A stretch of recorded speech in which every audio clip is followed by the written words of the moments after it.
All Eyes on Fishing with Mitch Peterson, Josh Sheldon, and Brad Qualley, leading you to the next level.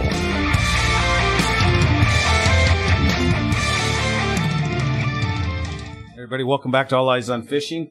It's springtime. Well, it's the end of winter. It's almost springtime. Yeah, so here, we're almost. So middle end of February, we're thinking. So there's been times that we've actually been out like March 1st. That's not going to happen this year. No. For sure. No. But it's the time of the year to where we're itching. You know, ice fishing's great and everything. We're going to be casting from shore sooner than we're going to be putting boats out. But that's what I'm talking about is getting your boats out, what you're going to get ready, because it's going to sneak up on you quicker. It's like anything. I'll do it tomorrow. This is one of those things that you don't want to have issues with your boat, your trailer, even your fishing gear. Yep. I mean, now you probably, depends on where you live. If you're up north, you maybe have a little bit longer, but whatever it is, you need to start thinking about what you need to do to prep. And we've all put it off before and paid for it. We all have stories, right? Yeah. Oh, so the story of my life. Yeah, that's the story of Mitch's life. Yeah, I was going to say, yeah. Well, and this is the important time of year too, where hold on, this is usually reserved for the next level, but we're going to do it so just the people that aren't on the next level know what you're missing. Wait, I don't have one of those, but I got. Not too bad. I just finished my thing. So anyway, keep going. Well, I was going to say that this is the time of year where, like, you can start to kind of stretch out those costs, right? So if you have a battery go bad, you can get a battery now. It doesn't, it's not April or May when the season opens, and all of a sudden you have to replace 2 of your 3 batteries, and you're out and you're spending, $800 to get batteries and get them installed and fix this or that. Installed? You pay to get them installed? No, but if you're taking 2 hours to install them. Yeah. No, but you're right. You're right, because you can spread out some of those costs. If a battery goes bad, because no matter what, all boat owners know that unless you're lucky, you're going to spend a little bit of money. Absolutely. A lot of money. You're just going to. You'll break out another 1,000. They say 1,000. Yeah, that's what boat stands for. Break out another 1,000. I don't think I've dropped 1,000 in my boat. I'm like, no, I mean, I was like, even my lower end gear oil lasts me a couple of years. Yeah. Look, you guys have nice, fancy, newer boats. My boat's a little older. Well, so I'm probably looking at $1,000. So 2 years ago, when I had my old boat, I had to replace all 3 batteries. Yeah, happened to me 2 years ago too. God damn. It was, because those are $120 a battery or whatever, let's just say. Yeah. You're just talking like a $400 bill right there with tax and everything. You're like, God. Yeah. No, I had to do. And you know what sucked about that? You want to hear what I'm really pissed off about? Because I drove all the way to go get my batteries and I didn't bring my old ones. So I had the core charge. And I'm like, do I drive all the way home? No, I got 3 batteries sitting in my garage. I've been sitting there 2 years. Because you're going to run them back up, when you have time. Well, can you take them back? I mean, can you just like take them up to like batteries? Plus you can drop them anywhere you want. The problem is they're not going to give you anything for them. I know. Because you got to have that receipt. That's the part that sucks. You know what? That is the most annoying thing about batteries. No matter where I take it, you should give me the core charge. I shouldn't have to have a receipt. If I'm bringing you a battery, give me a core charge. No, don't do that, dude, because all the thieves will start stealing batteries. Right. And start turning them in. Yeah. So that was a good thought. Batteries. It's a good thought, but no, we don't want that. Yeah. No. It's like Cadillac converter. Yeah, we don't want that. Yeah. So, but anyway. Yeah. So go ahead. Well, I mean, this is the time of year where, I don't know what your routines are, but I'm starting it now. So if you store your boat inside, like I do, store inside the garage, which is primo. We've had a cold winter. We've had a cold, snowy winter.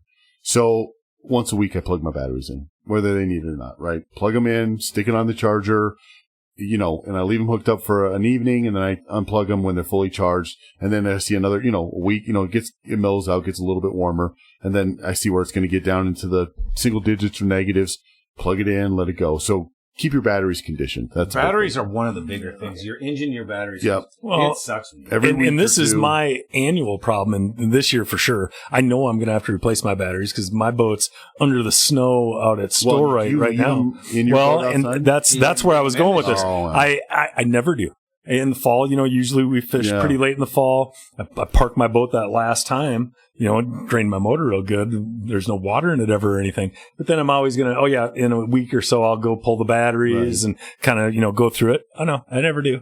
Ever. And so I'd be like, God, I got to run out there and do it. Every spring, I have to get new batteries. I have my little batteries on the little trickle charger for the winter. It's raised on boards. Yes. Mitch, what's going on with yours? They're freezing right now. Yeah, they're wrecked. Yeah, well, and so mine, and I was really lucky. Like the last time, I think I got 6 or 7 seasons out of my last set, which is really good. Especially as much. That's really good. That's really good. It's usually about a 3-year. Yeah, it's usually about 3 years. That goes to show how good your battery maintenance is and how you take care of them. Right. You do it right.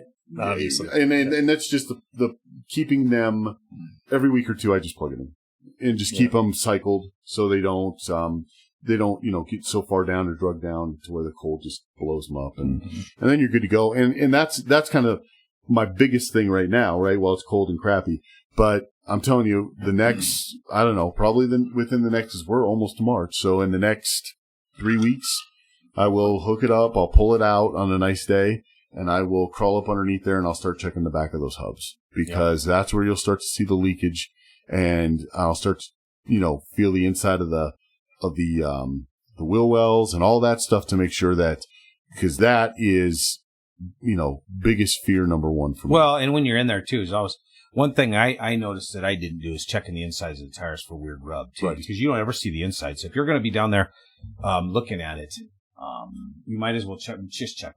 And the thing is too, and we brought this up on another podcast too, is on the sides of your tires, it also has the manufacturer date and week, the week and the year. So if it's like 4016, it was produced in the 40th week in 2016. That's when your tire is.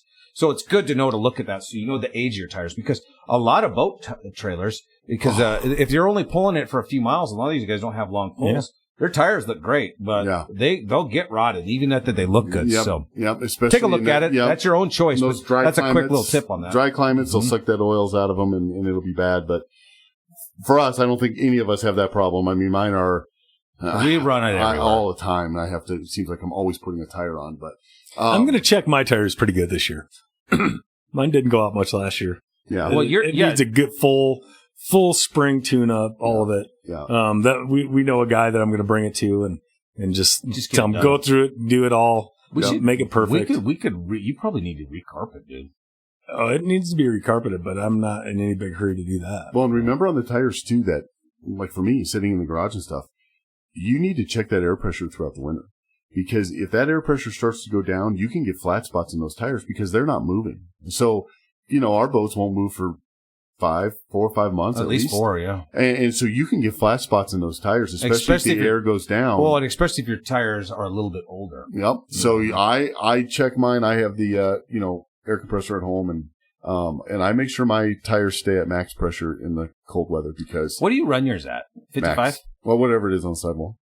Yeah. Max cold, whatever the max cold is, that's what I run it at. Because it will go down. It will, it seems like when those first few pulls, like the boat, almost like it settles, and I know that may sound dumb, but, I will check it after, a few local trips or one of our longer pulls, like, one that's like an hour away, not one of our 3, 4, 5 hour pulls, but, and then I will recheck the air and I always have to add air. So even when I put it at max when it's cold, it seems like it just, it'll drop that 6-7 pounds of pressure and I'll put it back in and then I'm pretty good. Usually I don't have to mess with it the rest of the season. No. But in the wintertime, I know a lot of people, forget that. And I have helped neighbors where, they want to pull their boat out. And what do I need to do? We'll pull it out of their garage or wherever. And as they're pulling it in the front of their house, it's going boom, boom, boom, boom. Not because they have a flat tire, because it got low and it gave that flat spot. And it's just like it almost creased it. Yes. Almost like it breaks down the radials or something. And, so definitely. Cause that a flat tire blown hub is just. So we talk about tires. We'll get to the engine. And before we get to that, so I'm working my way around it. So we started underneath looking at the backside of the tires, tires. Now let's work around to the tongue, because this happened to us probably 4 or 5 years ago because I didn't check it. Your winch strap. Pull that winch strap out, especially the first 10, 15 feet, right? Because some guys, if you have a shallow load, sometimes you can't motor up, right? So you have to winch way out and then back in. Winch strap. The winch strap. Oh, I didn't quite catch that. Winch. Yeah, winch. I'm like, or winch winch. strap. I'm like, what the hell's a winch strap? I'm like, some chick on a broom? What are we talking about here? So no, well, I did just finish like a 32-ounce whiskey. Yeah, big one. Yeah, he's got a little Canadian in him right now. It was tasty. Windsor. No, seriously, because where were we at when we broke it? I can't remember. But it was right in the spring, and I'm putting my boat. It was a shallow load, and I had an aluminum at that time, so it was even lighter. It was lighter. I was like, oh no, look what just happened. Yeah, so I had to. What I ended up doing, we ended up pulling out about another 8 feet, cutting it because where it was sitting, it was good, and then tying that onto the eye and then pulling it out. Yep. Yeah. But I mean, that worked, but it was a big pain. Now try getting that knot off later. Oh, no way. I had cut it all off. I had to use a Sawzall. I couldn't even use my fillet knife. It's like, nah. Sawzall in the front of your boat, like you're right next to it. And then you're wondering how in the world it could break. I know. You know? But yeah, I've seen that before. Take a look at that, and then while you're there, take a look at your plugs. Your plug to your boat or to the plug that goes in for your light. And grease those bad boys. You have, especially as much, like this time of year. Like, so I don't know about everybody else. I don't have my truck doesn't get used for a job where I have to pull all winter, right? Like I know that your company truck does, Mitch, and all that. But I take my hitch out because I left it in on the old truck just a couple times, just twice. And that bad boy was in there, rusted solid. I couldn't get it out. The hitch. I'm talking the plug. Right, but that's what I'm saying. Jumped right past. No, the hitch and the plug are right next to each other. We're going to talk about this whole area. So I take mine out. But my point with that is that that is a good example of all the road grime from the snow and the cold and the garbage that we all go through. Midwest is way worse. Especially if you have one of those hitches where you have to flip the balls. Like you have a 1 7/8 and the other side's a 2-inch. Yep. You know what's going to happen. When you go to need it for your boat that's a 2-inch, you have the 1 7/8 because you're pulling your whatever, your trailer with 2 5/16. Yeah. You're like, God, you can't get it out. No, I know. I've had some bear with that before. Yeah. So grease the outlets, right? Grease the inside of your harness. Keeps the water. The receiver hitch. Not only the receiver hitch, but I noticed in my truck's only a year and some change old, right? But I've noticed there is some rust already from where I pulled it out and had rubbed over the year pulling the boat. I'm going to get that out. Like even if I have to coat it with something that is getting out before I stick the receiver hitch back in there. Yeah. Why not? Yeah, because I've got the hitch where the receiver hitch comes with a sleeve to get the smaller, for our trailers. It's not the big industrial. Yeah, that's what my truck has too. Yeah. The little spacer. Yeah, the little spacer deal. And so, that leaves even more room for there to get dirt and grime and garbage in there. So I'm just making sure that's all clean and out. So when it slides in, and then we're done and I'm taking it back out next fall. But that plug, the electric plug, make sure you grease that because it is in the water and the grime and all the stuff that we do to that. That thing has to be kept. So what kind of grease do you use? The dielectric grease? No, I just do the marine. Okay. I just throw the marine grease in there because it doesn't matter. Yeah. It's just a really light. Yeah, I put it on my finger. I just stick. I don't even put the nozzle in there. No, because that would be way too much. Yeah, I just grease it up with my finger, run it around, and I do it on the face. I know that sucks, right? Like that plug comes down and it swings and it hits you in the leg and you'll get grease on you. But I'm telling you, it just seems to be better if you get it kind of in that plug side. Oh, they get corroded pretty bad too. Yeah. Well, so speaking of the corrosion too, is because last year I had this with mine and I didn't have, how you have your brushes that you can clean off your battery posts and everything. Yep. And I'm sure they have one for the plugs, right? But mine I looked at it and it was all green. You're like, oh God. I plug it in and no. So, but I went down in my gun room where I did my gun cleaning stuff and those little gun cleaning brushes that you use for the insides of like not necessittle your barrel, but on the sides of your rails and stuff. Yep. Dude, that works slick. Did it? I put that in there and went through it for about 5-10 seconds on each little port and plugging it. Whoop, Dude, you know what? I bet you. They probably have something. Well, I'll bet you gun cleaning oil works pretty well cleaning that out too. It's the exact same type of issues you would have. Same type of metal. It's like anything. As long as you just have a thin layer. Now I've never greased mine. That's the first time I've ever heard of anybody doing that. But I've always had it kind of green. You know what I mean? And then you end up using a little bit of sandpaper or whatever just to get it. And then it's usually good for the year because we're using it so much. It's in and out. You know what I mean? But It's not a bad idea. No, it's not. I mean, it's. I would say you get really thin. Just kind of like when you do a walk or you know what I mean? After you clean a walk. No, what's the good gun clean? I can't remember. I'm having what's the one that we all use? Like Break Free? No, Break Free's the, hops. Hoppies? Okay. Dude, so I would say just get some hoppies and I would, because it's the same metal on our pistols. And dude, a little off track here, but when I was a kid with car batteries, they get corroded and stuff. And my buddy taught me about putting grease on. He goes, oh, dude, you got to put grease on it. So we just used bearing grease that we had. But then he goes, another trick is you glue a penny to your battery. Yes. And all the corrosion goes to the penny. Yes. And we did it. I've heard of that, but I've never done that. You know what? I guarantee. Works. So all eyes. Where do you put it on the battery? Just right in between the battery posts. We put on the plastic? Battery. Yes. Yes, dude. And the corrosion goes to the how does it travel to there? Through the air. I don't know. Yes. It's magnetized more to that or something. Yep, the copper is what he said. I've heard of that same thing. I wonder, because the pennies, some of them aren't made of copper anymore, remember? No. I don't know, but it was crazy. So totally off track. But here's interesting. The thing, because you got off track on that. alleyesandfishing@gmail.com. Tell us about your page. Send us pictures. We'll get some. I know we're going to get some trick. Because I want to see it because I've never done it, but I've heard it. Yes. I've heard people do that. And I'm like, that sounds cool. And then I squirrel. The next thing I'm moving on to something else. You know what I mean? You did it? Yes. Really? Yes. In fact, now it came back to me. We did put a penny next to each post, each terminal. But sure enough. Just tape it or something? No, we used caulk. You really just sat on there and it just really. Yeah.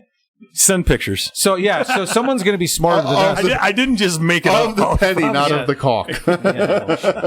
So what we want you to do, though, Ginger's got plenty of pictures of that.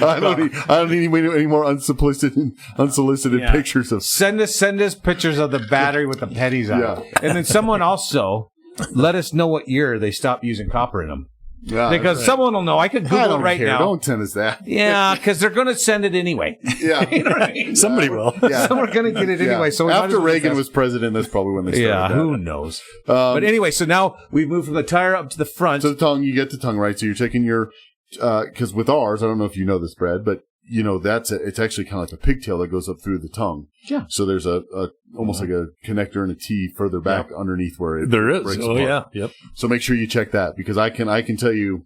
I remember. God, okay. Not shortly after looking at my, buying the Ranger, I was like, I went underneath there and it was loose. Like my lights were flickering. I couldn't figure out where it was. Because it was up where the tongue breaks. Mm-hmm. And it was kind of hidden a little bit, And so I pulled and kind of messed with it. And there it was. It's just a flat, that's what I was 5 or 7 about. Or another thing that I do use a little bit of grease on because it becomes a bitch after like 2 or 3 years of owning it is the tongue brake. If you have one that's a brake and you have that pin, grease that. Because that pin, after a while, once it starts getting a little rust on it and you're trying to pull it in and out. Oh, and it comes and then you knuckle bust your knuckles every time. Bust your knuckles. Yep. And here's another thing too. And not necessarily for yours, Mitch, because I think your trailer's painted, but you have, Brad, on your Ranger trailer, you've got that tough coat or that weather guard or whatever they call it. That is very much will nick off and chip off or whatever. Like I had one. Yeah. You can buy it in a can. You put a piece of cardboard behind it, spray it on there, and it dries primo. So like a rhino liner, like a rhino liner in a can. Like you can just go get it at whatever Home Depot or. But anyways, that works really well because you will get these nicks on your trailers, and that will eat away, and it'll start to get up underneath the rest of that weather guard. So it works well. I've had a couple, and man, it patches are right up, no issue. So that's perfect. Yeah, make sure you check that. So that's kind of a big one, but. I'm excited to get my boat out. So you guys walk past your boats every day in the garage. Mine is like a present waiting to be opened. I'll go get it. I got stuff everywhere. Yeah. I got stuff on everything. So my front of my boat ends up being I got like my hunting gear up there to dry. Oh yeah. It's up there to dry. Well, how long does that need to dry? You know what I mean? Because you're like, I'll get it later. I bet it's dry by now. It's pretty dry. Because we went hunting 2 weeks ago. I think it's probably dry. It's probably fine. And it wasn't even. It wasn't wet. It wasn't wet. Well, and then if you got any Christmas presents, right, like a new reel or a couple rods or something, they're in the box still, just tossed up on the back because. No, that's what we do. Yeah. Well, that's what my wife's like. Oh, stop! All right, clean it out. Do it too. I'm like, all right, pick it up, and I sit in the back. You know what I got in the front of mine? One of those big ass exercise balls that you sit on. Because I don't want that shit in the house. We never use it. Right. Through that bulb. Yeah. Can you see him out there jigging? Just holding his rod still. I can see That's a good idea. Yeah, he's got his phone in one hand, Jigging right? with your baseball. Watching some sort of fish porn or something. Bouncing on his ball. What we're going to do? Yeah. We're going to put that out there and make it look like it's a bobber. People are like, what are you doing? Paint the top of it white with a red dot in the middle. It can be part of our Going Big series when we cast out the 3-foot Rapala. We will take a picture, you guys, because we will. We'll hook it up because where you fill it, you could tie a string to that, cast it out, float away from it, and we'll actually fish it because we'll Lindy rig through it so you can feel it. Yeah, right. So we'll catch it, bring that baby in. Be like on Jaws with those big yellow containers. Awesome. All of a sudden it starts to move. Not at Sheffield. Yeah, I think we're going to need a bigger boat. We'll do it. We should do it. 'Cause I was just getting rid of that stupid ball. Well, should we do the rest of the boat, the motor, and then some gear stuff like all on Next Level? Yeah, because I want to talk about glass, right? Yep. What you need to do with your glass, your motor, and then we haven't even started with the equipment, the different screws here, but we got a lot to talk about. Yep. So we'll take that over to the Next Level. You can find us at the Next Level at aof.supercast.tech. Thanks for everybody for following us. Hey, Drunkamo, can you? I thought you were doing good. AEOF. Dot supercast.tech. There we go. Did I there we say go. that? Kind of. Okay. Anyway, so when we post this video or this this podcast, there'll also be a tag on there where you can go to, right? For what? For that. Oh yeah. Yeah. See, so even if I do sound like an idiot, I threw up a softball there. Well, there we go. But even if I Took us years, Mitch. even if I do, yes, I did, because I would have bet on that. Did you hear that ball going out of the stadium? Yeah. Okay. Anyway, hey guys, we do appreciate you following us at All Eyes on Fishing, and follow us over at the Next Level. Thanks.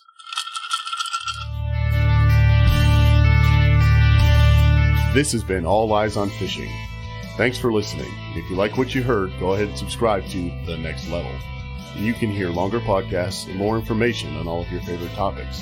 And check us out at alleyesonfishing.com for apparel, blogs, and other information. Don't forget to check us out on Facebook, Twitter, Instagram, and YouTube. All Eyes on Fishing, leading you to the next level.